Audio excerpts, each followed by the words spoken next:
Que alegria, podemos continuar? Eu queria desafiar você a voltar para a sua dupla, se você consegue, se a sua dupla está aí. Se não, você vai formar uma nova dupla, mulheres com mulheres, homens com homens, e esse é um dos princípios da vida discipular, do relacionamento discipulador. A gente sempre faz com o mesmo sexo. Se você não estava à tarde, bem-vindo ao nosso relacionamento discipulador. Então você procura uma dupla e nós vamos ter uma experiência. Você vai pegar os cartõezinhos da tarde. Eu não sei se sobrou cartão. Alguém tem notícia se sobrou cartão da tarde para alguém que não tenha pego à tarde? Não sobrou?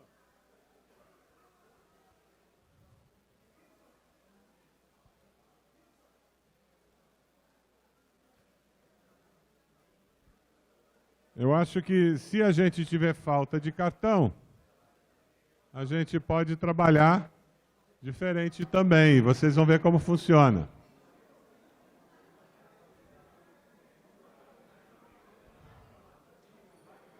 Fechadas as duplas.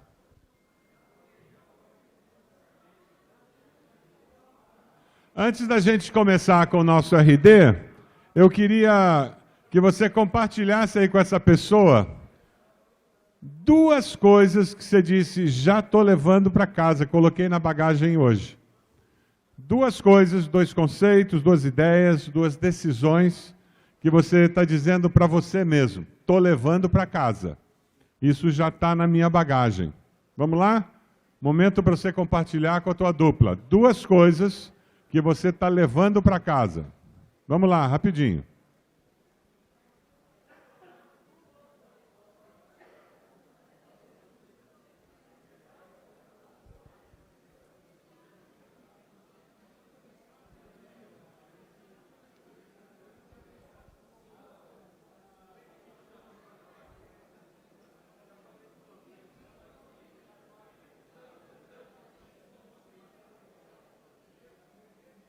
Você precisa achar um amigo aí.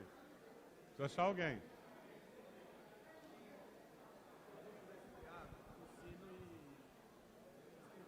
Está com medo de passar para alguém.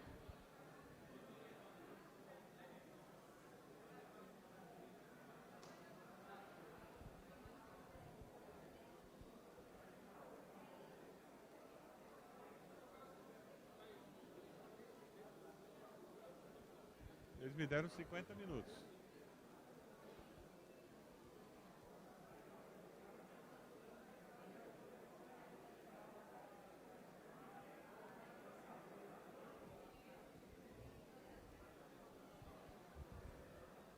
Duas ideias. Seja bem rápido, bem objetivo.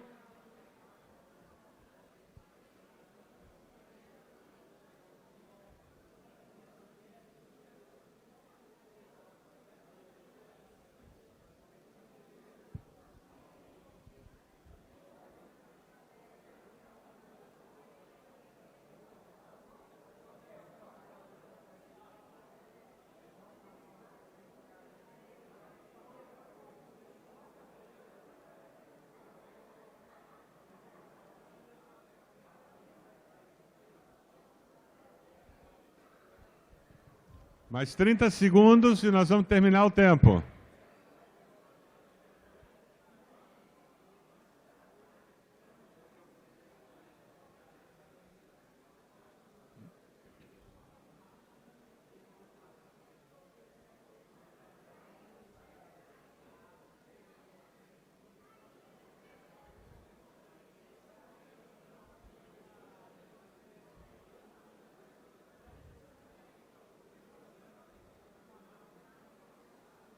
Olha lá. Segura só um pouquinho e a gente já vai fazer o nosso RD. Lembra que hoje pela tarde nós falamos... Olha lá, gente. Lembra que à tarde nós falamos que é possível ser seguidor de Jesus sem ser seu discípulo.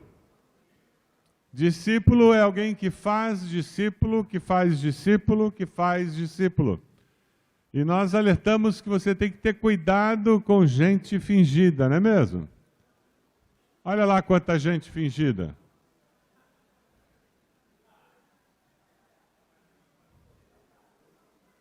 Olha lá. Cuidado com gente fingida. Tem muita gente que segue Jesus de longe, tem a ética cristã, que acha interessante, acha bonito, maravilhoso, e na hora H você descobre que não é discípulo. Jesus disse que pelos frutos os conhecereis. E nós terminamos hoje falando um pouquinho sobre nós, pastores, lembra? Que é possível eu, como pastor, não ser discípulo. Uau! E é possível eu, como pastor, só ter fruto de tarrafa, né? Porque eu perdi a capacidade de ser discípulo de Jesus. Eu só sou religioso da fé. Eu só dirijo eventos da fé. Eu só consigo evangelizar na grande multidão, né? Mas eu não faço mais discípulos. Nós fomos desafiados hoje à tarde a encontrar líderes estratégicos. Fomos desafiados a investir tempo na vida desses líderes estratégicos para que eles invistam tempo na vida de outros líderes e assim essa cadeia discipular se estabeleça.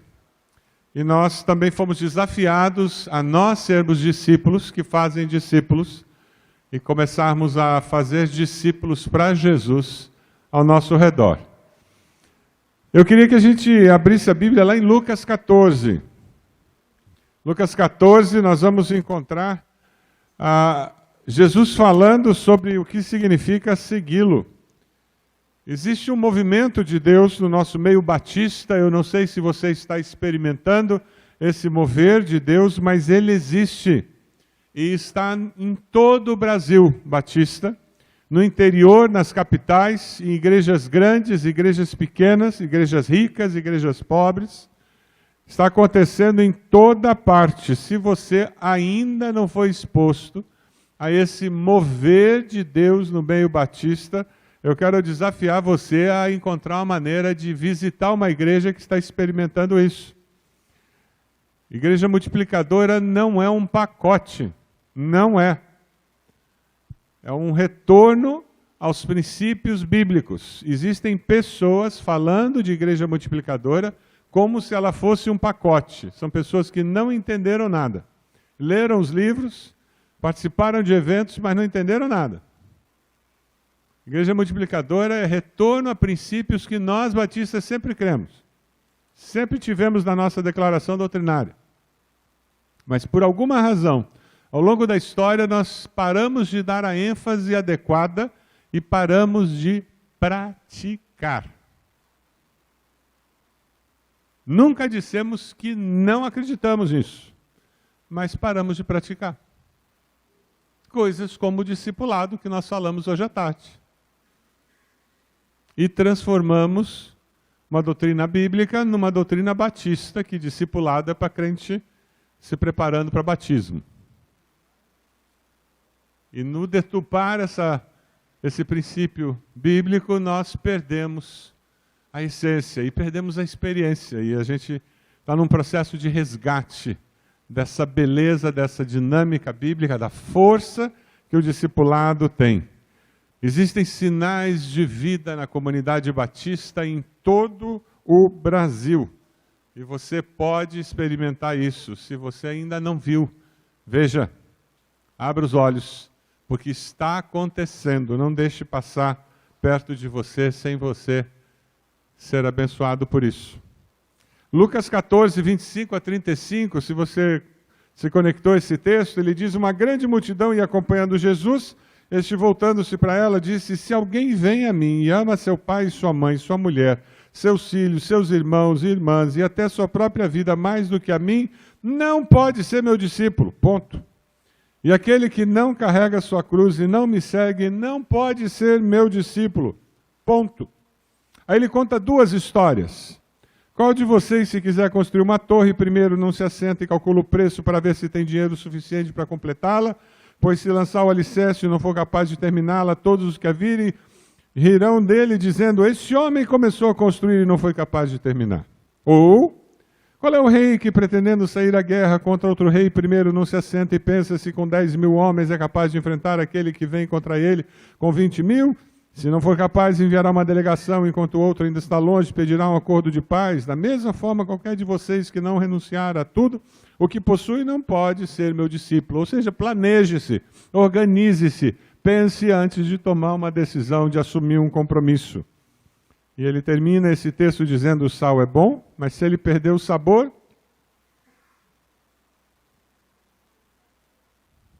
Você já viu igreja que perdeu o sabor? Que não salga mais a sociedade, que não faz diferença? Não serve nem para o solo, nem para adubo, é jogado fora. Aquele que tem ouvidos para ouvir, ouça. A literatura oriental, ela é cheia de hipérboles, um exagero proposital. Uma figura de linguagem nos mostra que a lealdade a Cristo é tão importante que assume prioridade sobre todos os relacionamentos. Com pai, mãe, com tudo, até com você mesmo. Ou eu levo a sério o meu relacionamento com Cristo dessa maneira, com esse exagero, ou eu não descobri o que é ser discípulo de Jesus. A gente fala muito de nova vida, pai na fé, mãe na fé, já não falamos tanto. Relacionamento discipulador, perdemos isso. Esses dois últimos precisam ser resgatados na nossa comunidade de fé batista. Ninguém é contra. Você percebe? São princípios que precisam ser resgatados. Eles ficaram no porão, estão lá empoeirados, cheiro de mofo. Ninguém é contra. Nós falamos de nova vida, e o problema é que o mofo foi tomando conta, e cá entre nós, que ninguém nos ouça, não é verdade que tem algumas igrejas batistas hoje que o batistério está seco há muito tempo? Que já não se prega muito, e tem um modismo crescendo, não sei se aqui em São Paulo está assim, Adilson, de que a gente não deve fazer apelo depois da mensagem. Está acontecendo isso em São Paulo aqui? Eu dou risada, gente. Isso é coisa do cão. Quem não gosta de apelo é o cão. Porque ele não gosta que as pessoas ouçam o evangelho e respondam. E quando eu falo apelo, eu não falo necessariamente via frente. Na minha igreja, a gente faz muito apelo de via frente, mas tem dias que a gente não faz. Tem dias que o apelo é você se ajoelhar onde você está. Tem dias que o apelo é você ficar de pé onde você está. Tem dias que o apelo é você dar um abraço na pessoa que está doendo, mas de alguma maneira a mensagem tem que levar as pessoas a assumir um posicionamento, senão para que você pregou? Só para fazer coceira no cérebro das pessoas? Uma mensagem que não tem um apelo no final, ela é aprovada pelo cão, porque ela só alimenta o cérebro das pessoas. Nós estamos perigosamente, em alguns setores da nossa vida denominacional, perdendo esse último item aqui. Porque quando você perde isso, você pode perder isso. Porque eu perco a convicção de que eu tenho que fazer discípulos, eu tenho que ser pai na fé de alguém, eu tenho que ser mãe na fé de alguém. Foi para isso que eu fui resgatado. Eu promovo a glória de Deus quando eu faço isso. O relacionamento discipulador valoriza isso e valoriza aquilo. Então, quando a gente fala em discipulado, nós estamos falando sobre você manter o evangelho fluindo pela sociedade. Essa força transformadora que transforma sociedades e povos, que restaura famílias. Jesus estava no caminho para Jerusalém, ele ia ser crucificado, as pessoas estavam entendendo tudo errado, queriam que ele fosse rei, queriam torná-lo rei. Jesus olha para os discípulos e diz: gente, vocês precisam entender o que eu tenho em mente quando eu falo de que eu vim aqui com um propósito. Eu queria falar sobre duas características de um discípulo multiplicador. Eu queria que você deixasse Deus falar ao seu coração hoje de uma forma muito especial. E eu duvido, se vocês são pastores batistas, se vocês são esposas de pastor batista, líderes batistas, eu duvido que alguém aqui vá ser contra o que eu vou falar. Duvido. O nosso problema não é conhecimento. É prática. Se a gente parasse de ouvir e concentrasse o nosso esforço o resto da vida em praticar tudo que a gente já sabe, a gente não dava conta até o dia da nossa morte. É verdade? Sabe, um discípulo multiplicador, o que Jesus está dizendo é que, acima de tudo, ele ama a Jesus. Foi o que ele falou nos versículos 25 a 26. Ele usa essa hipérbole de uma forma exagerada e é típico da cultura deles. E todos eles entenderam isso. É por isso que em alguns textos Jesus fala de arrancar o olho e arrancar a mão. Aí vem aquele pessoal que não entende a cultura daquela época e começa a inventar moda. Ele diz, olha, você tem que entender que para ser meu discípulo, tudo isso tem que se tornar em nada. Tem alguma coisa a ver com o que a gente encontra em Deuteronômio? Vamos ler juntos? Ame o Senhor, seu Deus, de todo o seu coração, de toda a sua alma e de todas as suas forças. O amor a Deus tem que, no nível mais alto possível da sua existência, ser experimentado, ser expresso. Ele é incondicional. As pessoas têm que olhar para você e dizer, esse cara é exagerado. Essa mulher é uma exagerada. Ela ama demais a Deus. Não é à toa que a palavra grega para testemunho é mártires. Na história da igreja nós encontramos muitos mártires que deram a vida e que amaram a Deus de uma forma exagerada. Agora, eu tenho que pensar que para a nossa sociedade do politicamente correto não cai bem isso, né? A gente tem que ser sempre meio controlado, ali meio morno o negócio, para você encaixar no politicamente correto. Não fica bem. Mas sabe, o Exército da Salvação, ele foi criado por pessoas que amavam a Deus exageradamente. Em 1880, pouco depois do Exército da Salvação ser fundado na Inglaterra, publicanos e donos de bordéis desencadearam um ataque selvagem contra os fundadores do Exército da Salvação. Eles descobriram a triste verdade do provérbio espanhol: quem quiser ser cristão tem que esperar a crucificação. É um provérbio espanhol. Você quer ser cristão? Espere a crucificação. Na sociedade politicamente correta não bate bem isso, né? Na sociedade gospel não bate bem isso, né? 1882. Em um ano, 669 oficiais do Exército da Salvação foram espancados ou brutalmente assaltados.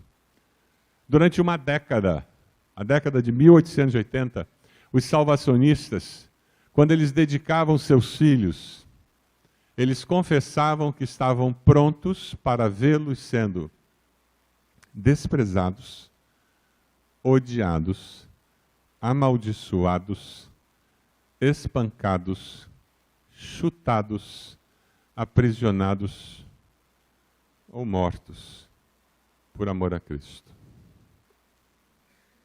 Você consegue imaginar você dizendo isso na sua igreja no dia da apresentação de bebês e pedindo aos pais que recitassem isso? Consegue imaginar? O nosso tipo de cristianismo comporta pais, ao apresentar seus bebês, assumirem esse compromisso com Deus. Eu, como pai, eu confesso que estou pronto para ver meus filhos serem desprezados, odiados, amaldiçoados, espancados, chutados, aprisionados ou mortos, por amor a Cristo.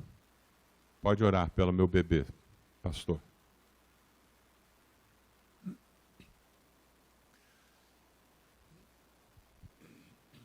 Nós temos muito para aprender com aquele povo do Exército da Salvação. o preço que eles pagaram para servir ao Senhor.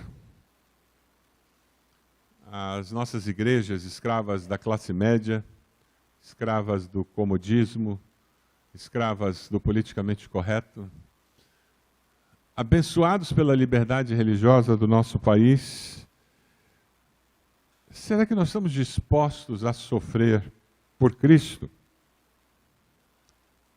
Quem deseja seguir a Jesus deve escolher que Ele seja incondicionalmente Senhor e guia. Quando assumimos esse nível de amor e compromisso, muda a nossa percepção de como eu construo minha agenda. Faz sentido isso? Eu até não vou ver tantos capítulos da minha série, porque eu tenho que me encontrar com o meu discípulo. Faz sentido isso? Eu talvez vá me formar no meu pós, no meu mestrado, mais lentamente, porque eu estou investindo na vida daquelas pessoas. Faz sentido isso? É uma percepção diferente, não é? Em que eu tenho uma missão estratégica na face da terra de fazer discípulos. E que, como eu falei hoje à tarde, não é na instituição, é com indivíduos, pessoas de carne e osso, que são lavadas pelo sangue de Jesus, seladas pelo Espírito Santo e transformadas pelo poder de Deus nas suas vidas. E que vão até servir a Deus na instituição. Mas eu não sirvo a instituição. Eu sirvo a Deus servindo as pessoas. Se parece mais com liderança como Jesus ensinou, o líder servo? É verdade, a instituição vai ter que ser mais leve. Não dá para manter a estrutura que a gente tem.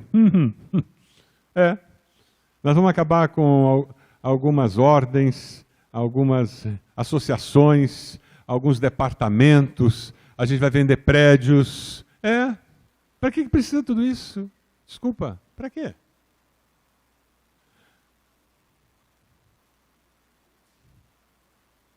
Nós tínhamos 4 coros lá na igreja, conjuntos e tal. A hora que a gente começou a focar nas pessoas, nós temos 2 coros lá na igreja. Eu tinha gente que cantava em 3 coros. Você conta no dedo quem canta nos 2. É aposentado que não tem mais o que fazer na vida.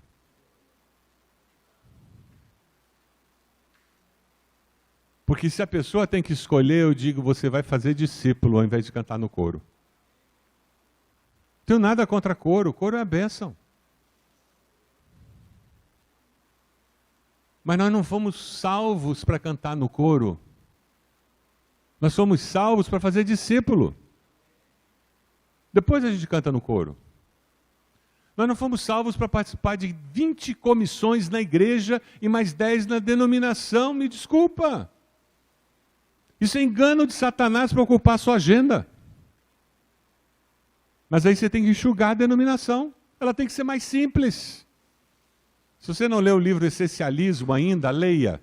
Ele não é cristão. Pastor Roberto. É da Sextante. Essencialismo, leia. Se você não tem dinheiro para ler o livro, não tem problema não. Entra na internet, vai no YouTube, põe Essencialismo. Você vê a descrição, o cara lá, o autor do livro falando sobre o livro. Mas leia o livro, é bom. É um investimento bom. A gente tem que lutar pelo que é essencial. Fazer discípulos está nas coisas essenciais da fé cristã. O resto é glacê que a gente fica colocando na nossa vida. Glacê não sustenta.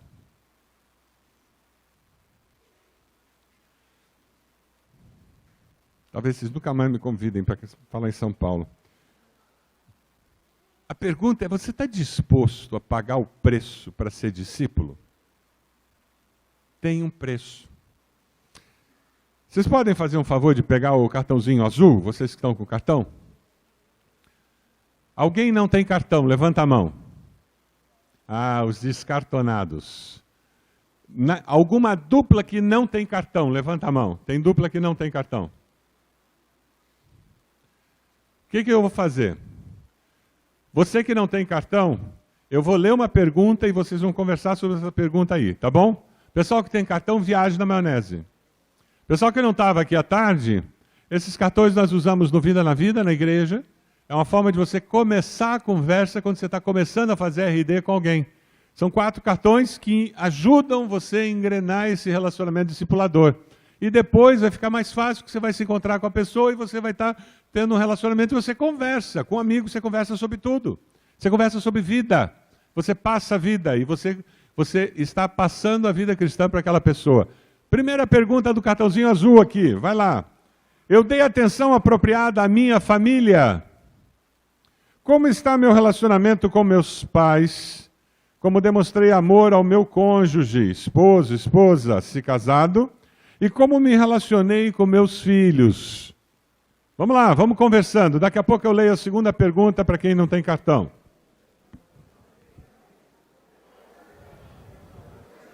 Vamos voltar aqui, gente. Nós vamos ter mais um momento aí de RD. Vamos voltar aqui? Mais uma característica do discípulo é que ele está disposto a pagar o preço para ter relacionamentos discipuladores. Versículo 27, Jesus fala sobre isso. Quando ele, de uma forma negativa, ele fala sobre o que significa segui-lo. Vamos ler juntos? E aquele que não carrega sua cruz e não me segue, não pode ser meu discípulo. O que é carregar a cruz? Carregar a cruz não é morar com a sogra, não, gente. Tem gente que acha que a sogra vem morar em casa. Carregar a cruz é se identificar com Jesus de uma forma existencial. Lembra, isso está naquele contexto de que a gente ama mais do que pai, mãe. Acima de tudo mais, carregar a cruz é esse tipo de identificação. E eu faço isso publicamente. Seguir a Jesus, uma maneira muito simples, que qualquer pessoa entende o que significa seguir a Jesus. Aquele livro, Em Seus Passos, que faria Jesus, bem velho, de uma maneira muito singela, até simplista. Ele passa para a gente como é que Jesus lidaria com essa situação. Como é que Jesus agiria se ele estivesse no meu lugar?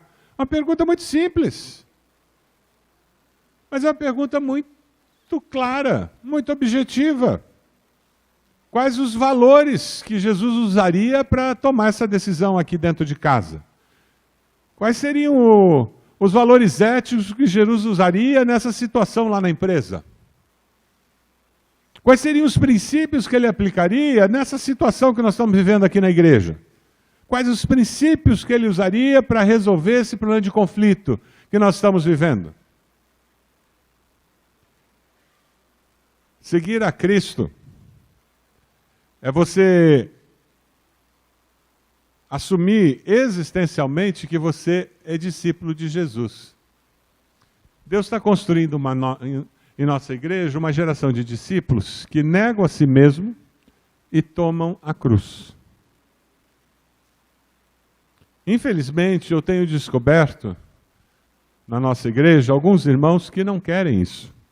Eles querem ser só membro da igreja. Alguns são dizimistas e só querem ser membro da igreja. Alguns dizem, pastor, esse negócio aí de ter que fazer discipulado com alguém é muito complicado. Eu não quero isso não. Eu não quero que alguém fique sabendo da minha vida.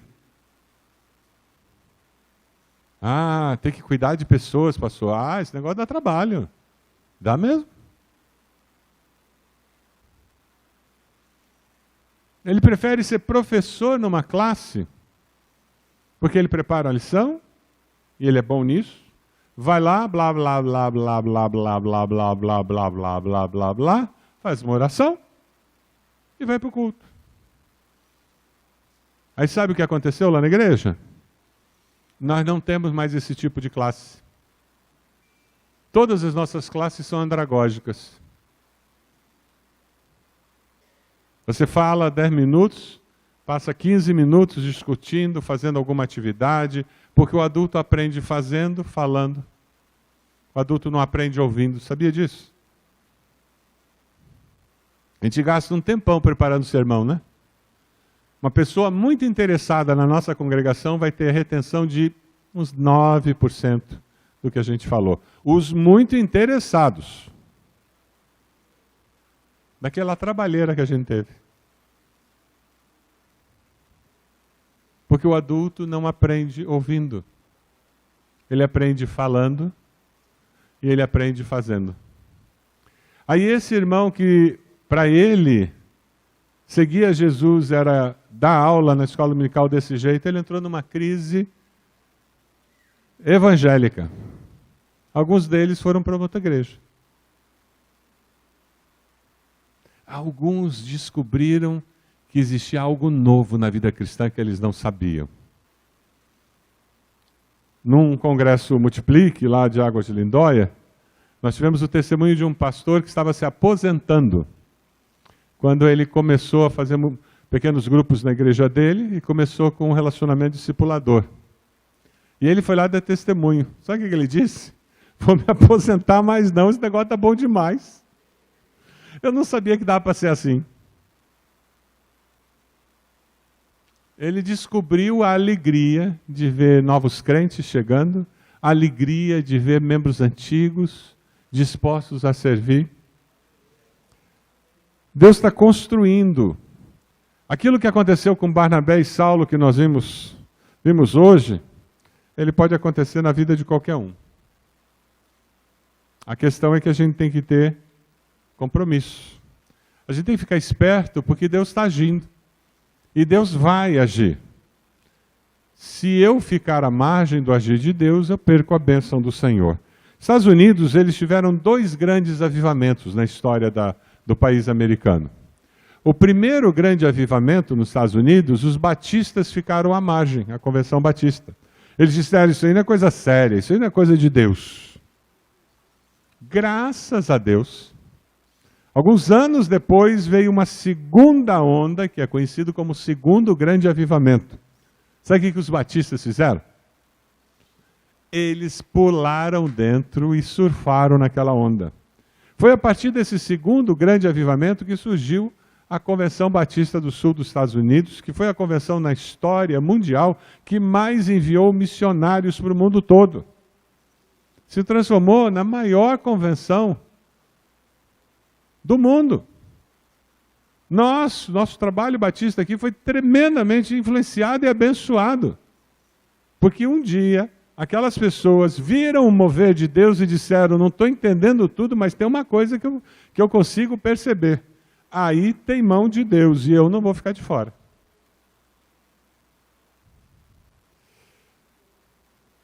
Quando Jesus fala que nós temos que renunciar tudo,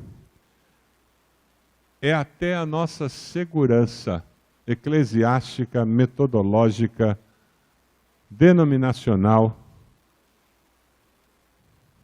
Nunca mais vou ser eleito presidente, viu, Adilson?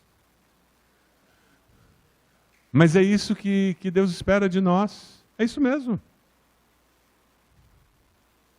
E prepare-se para ser criticado por alguns. Faz parte. Mas prepare-se para ser abençoado por outros. Faz parte. Se você quer ver o mover de Deus na sua igreja, na sua vida, você tem que arriscar. Você tem que renunciar. Você tem que ser crucificado. Negar-se a si mesmo até as últimas consequências. É isso que Jesus está falando para nós. A filha do general Booth, que fundou o Exército da Salvação, ela era uma pessoa incrível. Em 1883, ela escreveu na cela da prisão, na Suíça, ela escreve um artigo sobre crucificação. O texto é maravilhoso. Eu retirei um pedacinho desse texto para nós entendermos, talvez de uma forma um pouco mais profunda, o que significa tomar a cruz, o que significa negar-se a si mesmo para seguir Jesus. Ela diz o seguinte: Jesus foi crucificado. Desde aquele dia, os homens vêm tentando encontrar uma maneira mais fácil, mas os caminhos mais fáceis fracassam. Mas as coisas mudaram, diria você. Agora a liberdade. Será? Vá e viva a vida de Cristo. Fale como Ele falou. Ensine o que Ele ensinou. Denuncie o pecado onde quer que você o encontre. E veja se o inimigo não se voltará contra você com toda a fúria do inferno. Cristo não foi crucificado na sala de visitas. O que aconteceu com ele não foi nada fácil. Você tem medo de ser espancado, caluniado, difamado? Então chegou a hora de ser crucificado. O irmão Deltan Dallagnol decidiu que ele ia pagar um preço para lutar contra a corrupção no Brasil. Recentemente, o presidente da República falou em rede nacional que ele era um xiita ecológico e que ele defendia ideologia de gênero. Ele nunca falou nada sobre isso. Aquelas ligações têm sido manipuladas na mídia, e não apenas ele, mas o pai dele, a mãe dele, os parentes dele têm sido caluniados.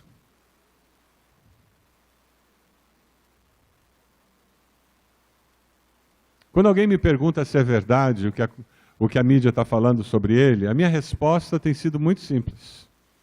Eu viro para a pessoa e digo: meu querido, você consegue imaginar se alguém pegasse as suas conversas com um dos pastores que trabalha com você ou da sua convenção, pegasse as suas conversas de 1 ano e retirasse, pinçasse alguns trechos das suas conversas e colocasse explicações no meio, você acha que podia ter algum escândalo?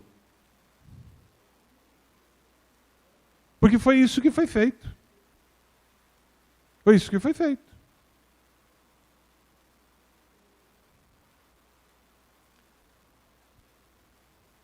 Ele não tem vindo mais à igreja. O Ministério Público pediu que ele não fosse em lugares com uma aglomeração de pessoas, por uma questão de segurança. Ele está andando com segurança, porque a vida dele está ameaçada de morte. Então nós temos ido na casa dele fazer culto.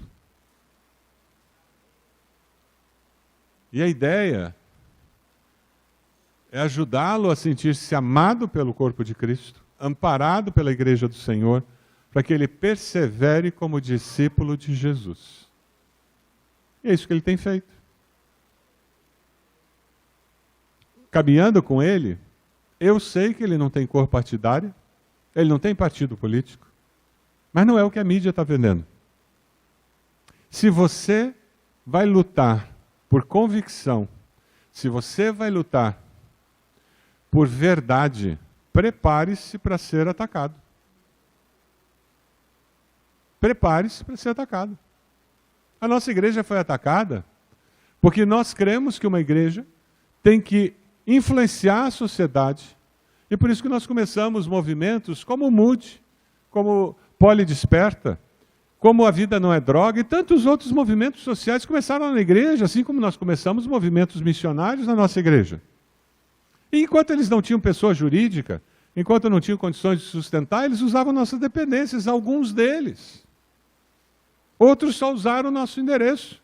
E quando se tornaram pessoa jurídica, quando tinham condições de sustentar, saíram. Só isso. Mas recentemente nós fomos hackeados, no nosso provedor, hackeado nosso site, um problema seríssimo. Atacados, porque nós resolvemos que nós íamos influenciar a sociedade também nessa área. E alguns colegas chegaram ao cúmulo de acreditar que nós fazíamos lavagem de dinheiro na nossa igreja para o MUD. Você pode acreditar nisso? Quando alguém me perguntou, eu só olhei para a pessoa e disse, mente pequena. Que pena. Você ainda acredita no que você lê na mídia?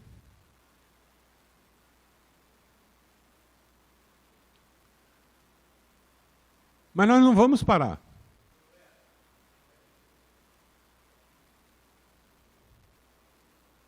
Ou você acha que quando lá no seu trabalho você disser que a pesquisa que saiu agora dizendo que ninguém nasce homossexual,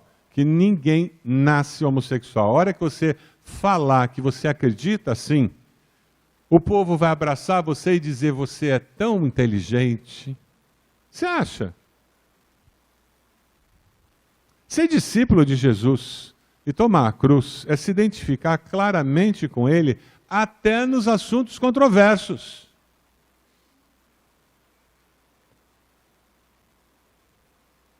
O paradoxo do discipulado cristão está lá em Marcos 8,35. Vamos ler juntos?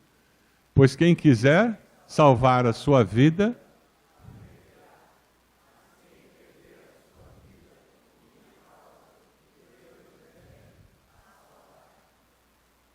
eu posso ser um crente meia boca. Eu posso ser um crente politicamente correto. Você é um seguidor de Jesus, mas você perdeu a vida. Aquela vida abundante que Jesus falou, você perdeu. Agora, se você perder a vida, aí você descobriu. Coloca o cinto de segurança, porque a aventura começou. Andar com Jesus é uma aventura. A pergunta é se você quer abrir mão da segurança, do politicamente correto,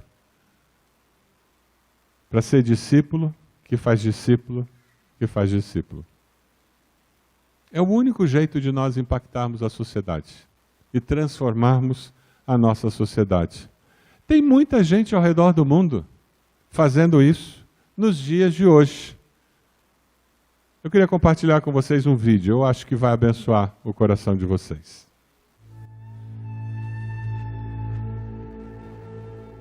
Down through the centuries, the sands of time have shifted, exposing a cruel and barbaric persecution of the Christian church in the Middle East. Beheadings, crucifixions, rape, and displacement are reminiscent of the persecuted church of the 1st century. In the 21st century,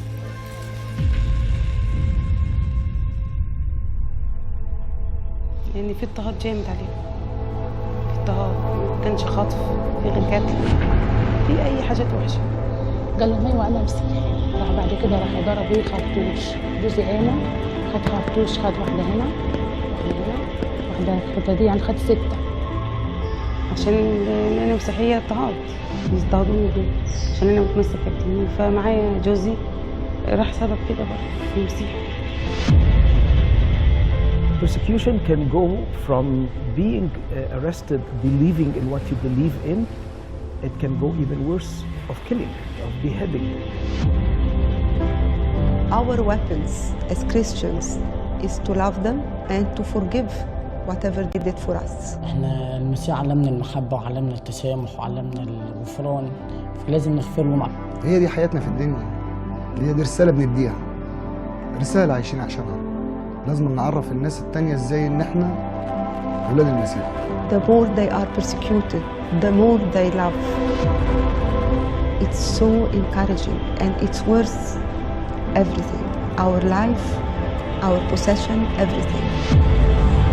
As a church, we think this is a time of prayer, this is a time of waiting for a great revival, this is a time of serving God with all our hearts, this is a time to partner together to serve the Lord.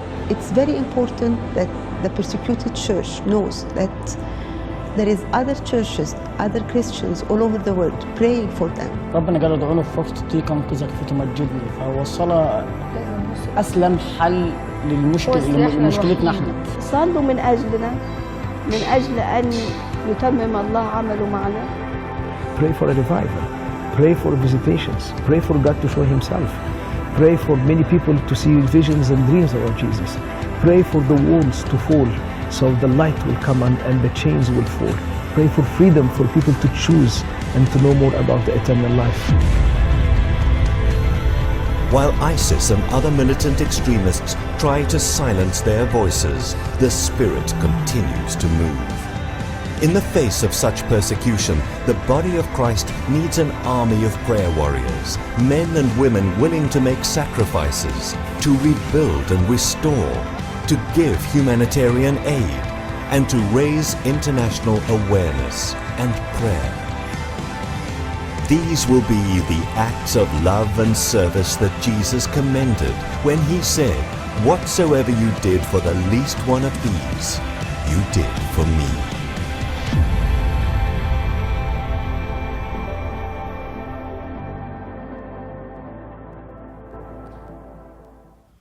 O ISIS acabou, né? Mas o poder que eles tinham, a grande ameaça foi, é cíclico na história e daqui a pouco vai surgir outro. O importante é perceber que a atitude da igreja faz toda a diferença. São irmãos nossos, da nossa geração, que escolheram que seguir a Jesus tem um preço. E eles estão dispostos a pagar esse preço. A pergunta que fica para nós é, nós estamos dispostos a pagar o preço que for necessário para seguir a Jesus? Essa é a pergunta que fica. Jesus termina esse texto falando, aquele que tem ouvidos para ouvir, ouça. Preste atenção. Não deixe passar a oportunidade.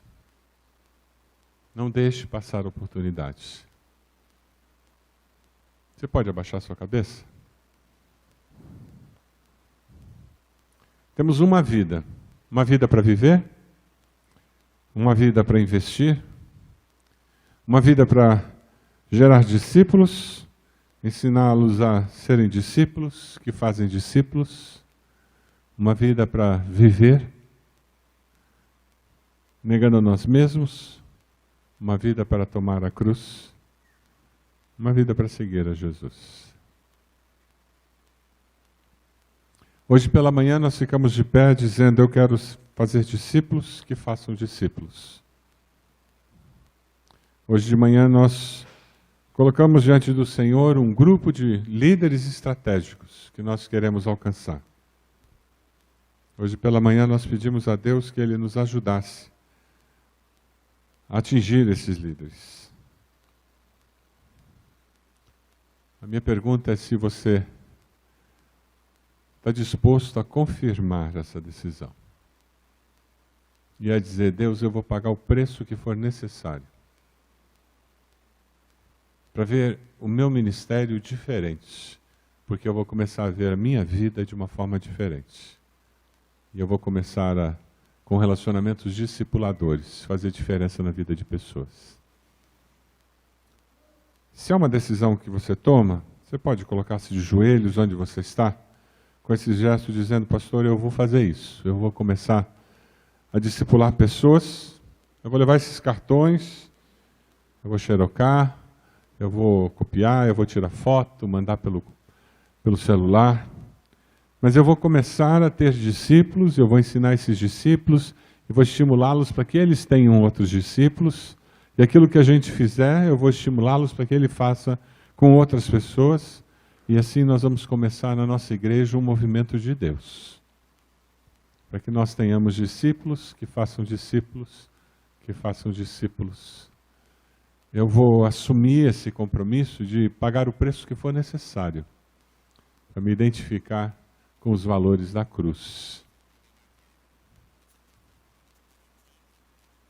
Eu não sei o preço que você vai ter que pagar. Talvez nem você faça ideia. Mas Deus sabe.